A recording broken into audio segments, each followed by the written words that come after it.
اہلکنا من قریۃ الا لها منذرون۔ دیکھو ہم کسی کو نہیں ہلاک کرتے، ہاں پہلے ہم ان کے پاس کوئی نہ کوئی ڈرانے والا بھیجتے ہیں،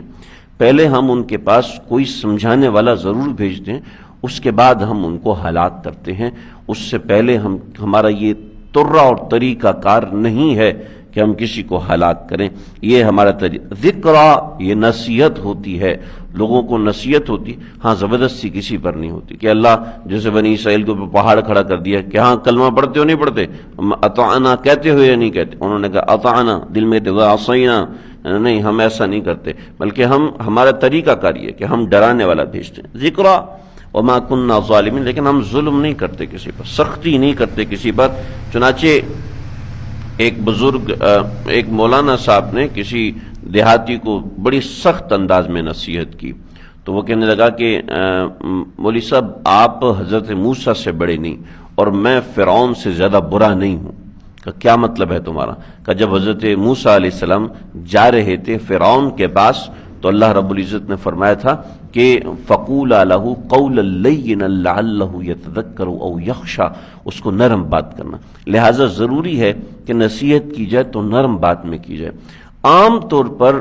ماں باپ جب اپنے بچوں کو نصیحت کر رہے ہوتے ہیں تو بہت سخت لہجہ اختیار کر جاتے ہیں، عام طور پہ دیکھا گیا ہے۔ اسی وجہ سے بچے اپنے ماں باپ کی نہیں سنتے، ان کو کہتے تیرے لیے ہم نے یہ کیا، تیرے لیے ہم نے یہ کیا، تیرے لیے ہم نے یہ کیا، تو پھر بھی ہماری بات نہیں مانتا۔ یہ غلط طریقہ۔ نصیحت ہمیشہ نرم انداز میں کی جاتی ہے، نصیحت ہمیشہ خاص موقعوں پہ، جیسے رات سونے سے پہلے نصیحت کی ہے، اگر آپ کے ساتھ کہیں سفر پہ چل رہے تو تھوڑی سی نصیحت کی ہے، نصیحت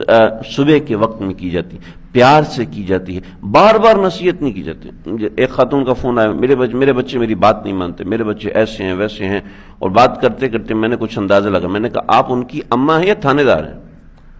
تو کہنے لگی بھی کیا مطلب ہے؟ میں نے کہا آپ اتنے سخت لہجے میں جب بچوں سے بات کریں گے تو بچے یہی سمجھیں گے کہ امی ہماری اماں نہیں، ہماری تو تھانے دار ہے، کہ تھانے دار کی طرح ہر وقت غصہ۔ شیطان نے حضرت موسیٰ علیہ السلام کو چند راز کی باتیں بتائیں،